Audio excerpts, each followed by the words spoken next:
ಇತ್ತೀಚೆಗೆ ಕರ್ನಾಟಕ ನ್ಯೂಸ್ ತಂಡದಿಂದ ಮಂಡ್ಯ ತಾಲೂಕಿನ ಬಿ ಗೌಡಗೆರೆ ಗ್ರಾಮದಲ್ಲಿರುವಂತಹ ಸರ್ಕಾರಿ ಶಾಲೆಗೆ ಆಗ್ತಾ ಇರುವಂತಹ ಸಮಸ್ಯೆ ಬಗ್ಗೆ ನಾವು ವರದಿ ಮಾಡಿದ್ವಿ.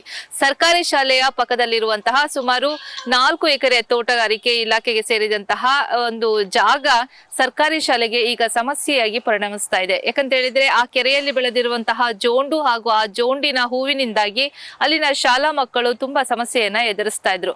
ಈ ವಿಚಾರವಾಗಿ ನಾವು ವರದಿ ಕೂಡ ಮಾಡಿದ್ವಿ. ಸುತ್ತಮುತ್ತಲ ಗ್ರಾಮದಲ್ಲಿರುವಂತಹ ಮನೆಗಳಿಂದ ಎಲ್ಲ ತ್ಯಾಜ್ಯ ವಸ್ತುಗಳನ್ನ ಹಾಗೂ ತ್ಯಾಜ್ಯದ ನೀರನ್ನ ಈ ಹಳ್ಳಕ್ಕೆ ಬಿಡಲಾಗ್ತಾ ಇದೆ. ಈ ಬನ್ನಿ ಈ ದೃಶ್ಯಾವಳಿಗಳಲ್ಲಿ ನೋಡಬಹುದು.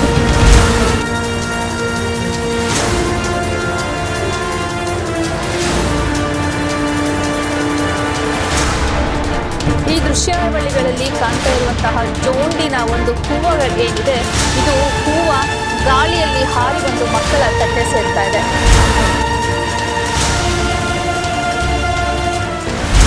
ಮುಂದಿನ ಬೆಳವಣಿಗೆಯ ಬಗ್ಗೆ ಮಾತನಾಡೋಣ ಬನ್ನಿ.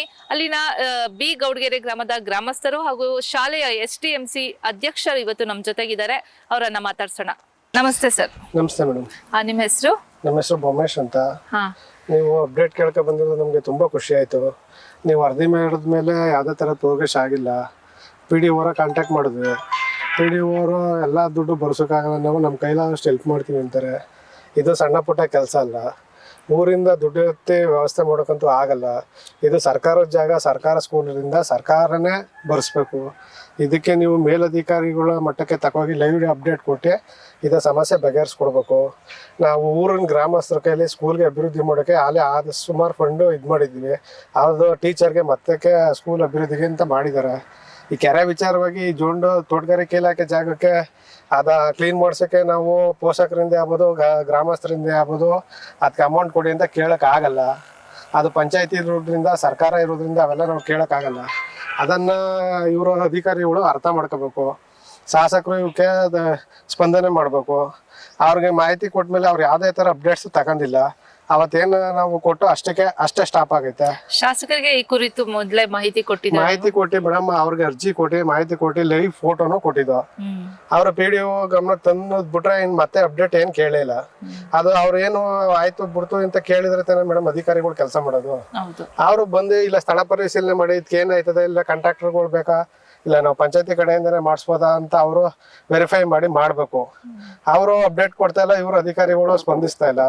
ಅದರಿಂದ ಇದು ಮೇಲ್ಮಟ್ಟಕ್ಕೆ ತಗೋಗಿ ನಮಗೆ ಸ್ಕೂಲ್ ಒಳ್ಳೇದಾಗಬೇಕು ಮೇಡಮ್. ಮಕ್ಕಳು ಯಾವುದೇ ಆರೋಗ್ಯಕ್ಕೆ ತೊಂದರೆ ಆಗ್ದಂಗೆ ಕಾಪಾಡಬೇಕು ಅನ್ನೋ ಒಂದು ಒತ್ತಾಸೆಯಾಗಿ ಅಭಿಲಾಷೆಯಲ್ಲಿ ಕೆಲಸ ಮಾಡ್ತಾ ಇರೋದು ಅಷ್ಟೇ. ನಾವು ಯಾರನ್ನೇ ನಿಂದಿಸ್ಬೇಕು ಅಂತಲೇ, ಯಾರಿಂದಲೇ ಉಪಯೋಗ ಪಡ್ಕೋಬೇಕು ಅಂತಲೇ ಏನು ನಮ್ಗೇನು ಬೇಡ.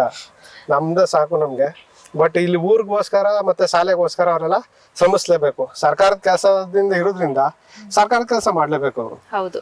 ಈಗ ಶಾಸಕರು ಸೂಚನೆ ಕೊಟ್ಟ ಮೇಲೆ PDO ಅಧಿಕಾರಿಗಳು ಸ್ಥಳಕ್ಕೆ ಬಂದಿದ್ರ? ಸ್ಥಳಕ್ಕೆ ಬಂದು ಏನಾದ್ರು ಅವರು ಪರಿಶೀಲನೆ ಮಾಡಿದ್ರ? ಮೇಡಮ್ ಬಂದು ಮಾಡಿದ್ರು. ಇಷ್ಟೊಂದು ಕಾಸ್ಟ್ಯೂಮ್ ಆಗುತ್ತೆ ಇಷ್ಟೆಲ್ಲ ನಾವು ಬರ್ಸೋಕ್ಕಾಗಲ್ಲ. ನೀವು ಸಾರ್ವಜನಿಕರಿಂದ ಸ್ವಲ್ಪ ಹೆಲ್ಪ್ ತಗೋಬೇಕು ಅಂತ ಹೇಳ್ತಾರೆ. ನಾವು ಅದೆಲ್ಲ ಮಾಡಕ್ಕಾಗಲ್ಲ ಮೇಡಮ್. ಶಾಸಕರು ಇರುವಾಗ, ಸರ್ಕಾರ ಇರುವಾಗ, ಅಧಿಕಾರಿಗಳು ಇರುವಾಗ ನಾವು ಸಾರ್ವಜನಿಕರ ಹತ್ರ ಹೋಗ್ಬಿಟ್ಟು ಇದ್ ಮಾಡಿ ಅದ್ ಮಾಡಿ ಅಂತ ಕೇಳಕ್ಕಾಗತ್ತೆ ಮೇಡಮ್? ಆಗಲ್ಲ. ಅದನ್ನ ಈ ಅಧಿಕಾರಿಗಳು ಮೇಲ್ಮಟ್ಟಕ್ಕೆ ವರದಿ ಸಲ್ಲಿಸಿ ಹಿಂಗಾಯ್ತೆ ಪರಿಸ್ಥಿತಿ, ಇಲ್ಲಿ ಯಾರ್ದು ನಮ್ಗೆ ಗ್ರಾಂಟೋ ಮತ್ತೊಂದು ಫಂಡು ಬಿಡುಗಡೆ ಮಾಡ್ಕೊಡಿ ಅಂತ ಅವ್ರು ಕೇಳ್ಬೇಕೆ ಹೊರತು ನಾವು ಊರ್ ಗ್ರಾಮಸ್ಥರ ಹತ್ರ ನಾವು ದುಡ್ಡು ಕೇಳಿ ಕೆಲಸ ಮಾಡ್ಸಕ್ ಆಗಲ್ಲ. ಹೌದು ಸರ್. ಈ ವರದಿ ಬಗ್ಗೆ ನಿಮ್ಮ ಊರಿನಲ್ಲಿ ಆದಂತಹ ಬೆಳವಣಿಗೆ ಇನ್ನೇನಾದ್ರೂ ಇದೆಯಾ? ಹೇಗೆ ಮೇಡಮ್, ನಿಜವಾಗ್ಲೂ ಹೇಳ್ಬೇಕಂದ್ರೆ ನೀವೇ ಫಾಲೋ ಅಪ್ ಮಾಡ್ಕೊಂಡು ಇವತ್ತು ಬಂದಿದ್ದೀರಾ. ಯಾಕಂದರೆ ಲಾಸ್ಟ್ ವೀಕ್ ನೀವು ವರದಿ ಮಾಡಿದ್ರಿ, ನಮ್ಗೆ ತುಂಬ ಖುಷಿ ಆಯಿತು ನೀವೇ ಬಂದಿದ್ದೀರಾ ಇವತ್ತು. ಬಟ್ ಅವತ್ತಿಂದ ಇಲ್ಲಿವರೆಗೂ ಯಾವುದೇ ಪಾಸಿಟಿವ್ ರೆಸ್ಪಾನ್ಸ್ ಇಲ್ಲ.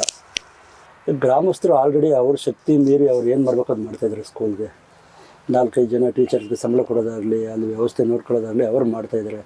ಇದು ತೋಟಗಾರಿಕೆ ಇಲಾಖೆಗೆ ಸೇರಿರುವಂಥ ಜಮೀನಲ್ಲಿ ಮತ್ತೆ ನಾವು ಗ್ರಾಮಸ್ಥರ ಮುಂದೆ ಹೋಗ್ಬಿಟ್ಟು ದುಡ್ಡು ಎತ್ಕೊಂಡು ಬಂದು ನಮ್ಗೆ ಹೆಲ್ಪ್ ಮಾಡಿ ಅಂತ ಕೇಳೋಕ್ಕಾಗಲ್ಲ, ಸ್ವಚ್ಛತೆ ಮಾಡಿ ಅಂತ ಕೇಳೋಕ್ಕಾಗಲ್ಲ. ಯಾಕೆ ಗ್ರಾಮಸ್ಥರಿಗೆ ಅವ್ರದ್ದೇ ಆದಂಥ, ಈಗ ನಾವು ಆಲ್ರೆಡಿ ಈಗ ನಿಮಗೆ ಗೊತ್ತು ಹಳ್ಳಿ ಅಂತಂದಮೇಲೆ ಈಗ ಒಂದು ದೇವಸ್ಥಾನ ಓಪನ್ ಆಗಲಿ, ಇನ್ನೊಂದಾಗಲಿ ಮುಗಿದೊಡ್ಡು ನಾವು ಗ್ರಾಮಸ್ಥರ ಮುಂದೆ ಹೋಗ್ತಾನೆ ಇರ್ತೀವಿ. ಅದನ್ನು ಮೀರಿ ಈಗ ಅವ್ರಾಗಲೇ ಸಪೋರ್ಟ್ ಮಾಡ್ತಾಯಿದ್ದಾರೆ. ಮತ್ತೆ ಹೋಗಿ ನಾವು ನಿಂತ್ಕೊಳ್ಳೋಕ್ಕಾಗಲ್ಲ ಗ್ರಾಮಸ್ಥರ ಮುಂದೆ. PDO ಅವ್ರು ಏನು ಮಾಡಬೇಕು, ಅವರೇ ಸ್ವಲ್ಪ ಜವಾಬ್ದಾರಿ ತಗೊಂಡು, ಇಲ್ಲ ಪಂಚಾಯತ್ CEO ಜೊತೆ ಮಾತಾಡಬೇಕು, ಇಲ್ಲ ನೀವೇ ದೊಡ್ಡ ಮನಸ್ಸು ಮಾಡಿ ದಯವಿಟ್ಟು ಇದನ್ನು ಇನ್ನೊಂದು ಹೆಚ್ಚಿನ ಮಟ್ಟಕ್ಕೆ ತಗೊಂಡು ಹೋಗಿ ತೋಟಗಾರಿಕೆ ಇಲಾಖೆಯವ್ರು ಸಂಬಂಧಪಟ್ಟ ಅಧಿಕಾರಿಗಳ ಜೊತೆನೋ ಇಲ್ಲ ಶಾಸಕರ ಜೊತೆನೋ ಇಲ್ಲ ನೀವೇನು ಮಾಡ್ಬೋದು ಅಂತ ನೀವೇ ಸ್ವಲ್ಪ ಇದನ್ನು ಎಸ್ಕಲೇಟ್ ಮಾಡಿ ಸಪೋರ್ಟ್ ಮಾಡಿದ್ರೆ ಇನ್ನೂ ಒಳ್ಳೆಯದು. ನಮಗೆ ನಿಜವಾಗ್ಲೂ ನೀವೇ ಕಾಲ್ ಮಾಡ್ಕೊಂಡು ಇವತ್ತು ಬಂದಿರೋದು ತುಂಬ ಖುಷಿ ಆಯಿತು. ತೋಟಗಾರಿಕೆ ಇಲಾಖೆ ಅಧಿಕಾರಿಗಳನ್ನ ಏನಾದ್ರು ಸಂಪರ್ಕ ಮಾಡಿದ್ರೆ ಈ ಸಮಸ್ಯೆ ಬಗ್ಗೆ? ಮಾಡಿದ್ವಿ ಮೇಡಮ್, ಮಾಡಿದ್ವಿ. ಅವರು ಏನು ಹೇಳ್ತಾರೆ, ಆಯಿತು ಬಂದು ಮಾಡ್ಕೊಡ್ತೀವಿ, ಸಪೋರ್ಟ್ ಮಾಡ್ತೀವಿ, ಹೆಲ್ಪ್ ಮಾಡ್ತೀವಿ ಅಂತ ಹೇಳ್ತಾರೆ. ಅವ್ರು ಫೋನ್ ಮಾಡಿದ ಮೇಡಮ್ ಅವ್ರ ಹತ್ರ ನಮ್ಗೆ ಯಾವ್ದೇ ಅಭಿವೃದ್ಧಿ ಫಂಡ್ ಇಲ್ಲ, ನಮ್ ಕೈಲಾದಷ್ಟು ಸ್ವಇಚ್ಛೆಯಿಂದ ಹೆಲ್ಪ್ ಮಾಡ್ತೀವಿ ಅಂತಾರೆ. ಸ್ವಇಚ್ಛೆಯಿಂದ ಇಲ್ಲಿ ಆಗುವಂತ ಕೆಲಸ ಅಲ್ಲ ಅದು ಮೇಡಮ್. ಈಗ ಒಂದ್ 5,000 10,000 ಇಲ್ಲ ಒಂದ್ 20,000 ಕೊಡ್ತೀನಿ ಅಂದ್ರೆ ಅದು ಕೆಲಸ ಆಗದವ್ರ ಕೆಲಸ. 4 ಎಕರೆ ಕ್ಲೀನ್ ಮಾಡಿಸ್ಬೇಕು ಮೇಡಮ್. ಅವರು ಅದನ್ನ ಹೇಳ್ತಾರೆ, ನಾವು ನಮ್ಗೆ ಎಷ್ಟಾಗುತ್ತೆ ಸಪೋರ್ಟ್ ಮಾಡ್ತೀವಿ ಅಂತ.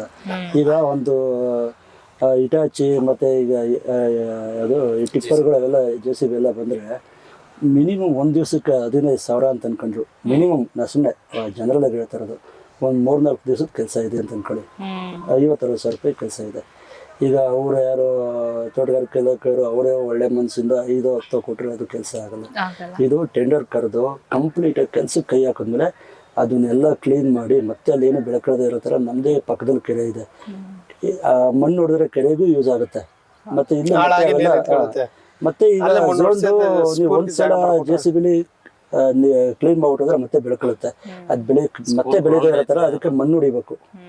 ಮಣ್ಣು ಹೊಡೆದು ಇಷ್ಟು ಕೆಲಸ ಆಗಬೇಕು, ಇಷ್ಟು ದೊಡ್ಡ ಮಟ್ಟದ ಕೆಲಸ ಆದ್ರೇನೆ ಸ್ಕೂಲ್ಗಳು ಇದಾಗೋದು. ಅದು ಕೆರೆಯಲ್ಲೇ ಮಣ್ಣು ಸಿಗುತ್ತೆ ಮೇಡಮ್, ಎಲ್ಲೇ ದೂರ ಹೋಗ್ಬೇಕಾಗಿಲ್ಲ.